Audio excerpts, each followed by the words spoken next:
My name's Michael Palmer. I'm 28. I studied politics at A levels and I graduated in politics at the University of Ulster, Georgetown in 2014.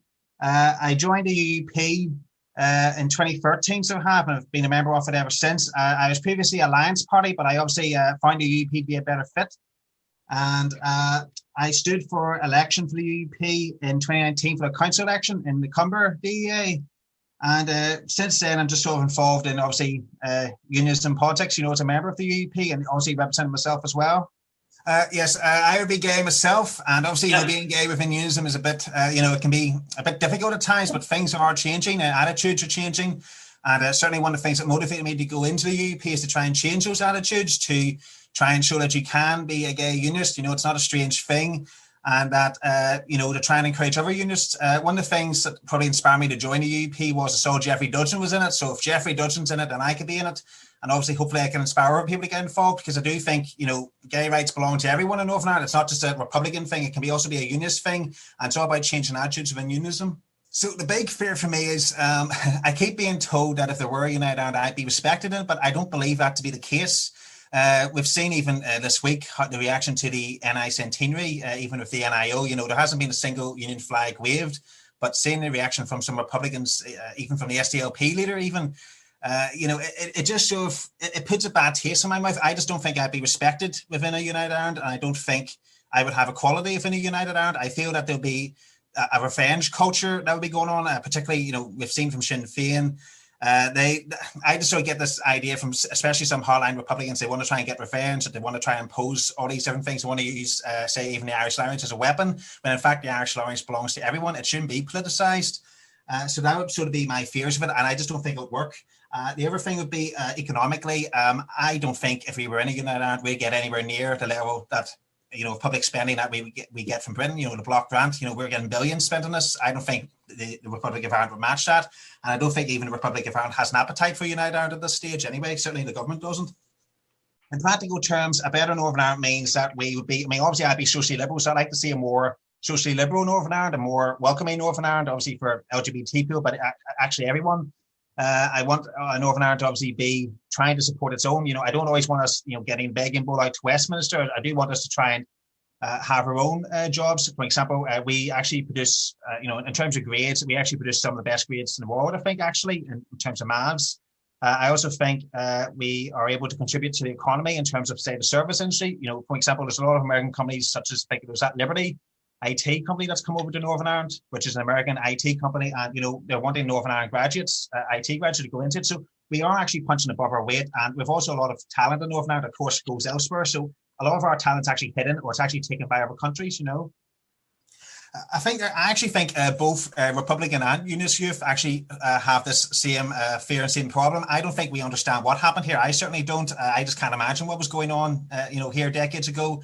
I think a lot of it is romanticized on both sides, particularly within Republicanism, but also I accept within lawlism. You still have murals that have different paramilitary organizations on them. So I do think, yes, that is a danger. I do think we are complacent. I don't think we fully understand the history. And of course, the saying goes, if you don't understand the history, it will probably end up repeating itself. I really hope it doesn't.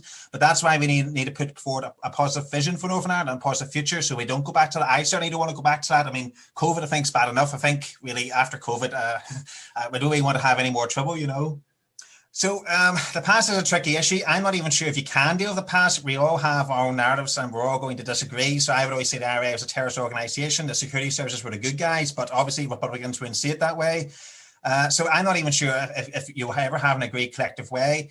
I think it's important, though, that you allow narratives and you allow the discussion of those narratives in a public place, and then people can make up their own minds. But certainly the past is a tricky issue. Certainly for my generation, I would really just want to move on from it. I want us to focus on the present. I want us to focus on the future. I want us to focus on, trying to even get the other side. I, for example, would be happy to date. For example, I would have no problem dating a Republican. I'd have no problem dating someone from the other side. So I think there's a lot of mixed marriages and there's mixed dating within Northern Ireland that's happening, and that's hidden in the politics. But on a social level, that is happening. There is mixing within some sides, but obviously maybe there's other areas such as the Holy Lands and other parts of Belfast where there's division. Yes, definitely. Jeff Dudgeon, so I know him personally. Yes, he is a big part of it. He obviously fought, against the state to try and get homosexuality decriminalised, and he was successful. I also think a lesser known figure would be Montgomery Hyde, who was an Ulster Unionist MP in the 1950s, who contributed to the wider UK discussion and trying to get homosexuality decriminalised. Obviously, he got deselected, and this was in the 50s, so of course, most people back then wouldn't have accepted it. But I do think there are hidden figures within Northern Ireland who've actually gone on to do big things. They've taken on the state, they've taken on even the world, they've changed attitudes, and I think it's just trying to tell that positive story, which quite often isn't told. In terms of demographics wouldn't be destiny either. There's plenty of Catholics who support the union quietly, of course, and there's plenty of people who support a United Ireland as an aspiration, but when it comes down to actually doing it, they don't really seem to want to do it. So I think a United Ireland can be sort of seen as a myth. It can be sort of seen as an aspiration, as part of the Irish mythology and the Irish identity. But obviously, when you get down to actually doing it, there's a lot of cold feet. Sinn Féin certainly haven't produced any detailed, realistic plans of how you're going to do it, especially in terms of the block grant, the NHS. There's so many issues to consider. And certainly within my generation, I just don't see any evidence for a real support in United Ireland. Why do the people around you, apart from the obvious historical, cultural links, the NHS and the economic support, why do they prefer to remain in the UK? There's other cultural factors, for instance. I mean, tell me about it. Just elaborate on that. So I think within that, a lot of it's just certainty. I mean, we've seen what happened there with Brexit. I don't think anyone wants another Brexit. I think if you had a United Ireland, that'd be another Brexit. There'll be a whole lot of issues that people haven't thought about. There'll probably be trouble, especially within Newton Ards. I can imagine the lawless rallies that would take place if there was United Ireland. That would really stir things up. And then, of course, there'll be people, sadly, who would want to take advantage of that. So I think it's one of these things where it's a big commitment, and I don't really think anyone really wants to go ahead of it, really, realistically. The blueprint isn't there. And I think within my generation, I sort of just think we prefer the certainty. We know what the union is, and we want to be in it.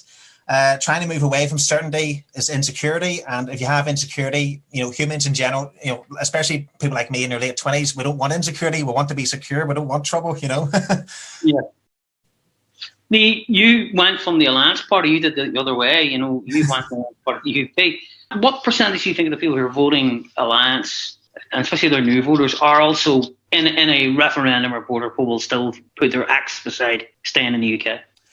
So I would say a majority would still want to stay in the UK, because I think if you look at Alliance support, it tends to be in the Greater Belfast areas. They are starting to break through in the Republican areas, but it tends to be Greater Belfast. Those are unionist areas. And I think a lot of unionists find it's hard to understand. But the reason people vote Alliance is because they're pro-gay, they're pro-choice, they were pro-Remain, they just represent a positive vision for Northern Ireland. They are going on about a shared future. So, those are all attractive things. Well, of course, the DUP spends time talking about, we're against gay marriage, we're against abortion, or against different things. With the DUP, it's a very negative image, and I think that's why people are really voting Alliance. It's positive, and I would say there might be a minority within Alliance that, of course, would maybe see United Ireland as a pathway back to the EU. But again, on the ground, I'm just not really seeing that. I think a lot of people on an identity level are still stuck to the labels of our parents.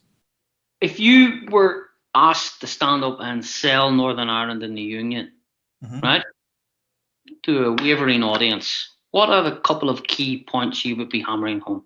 So the key points would be, so within Northern Ireland, we would have more public spending than we would in a United Ireland.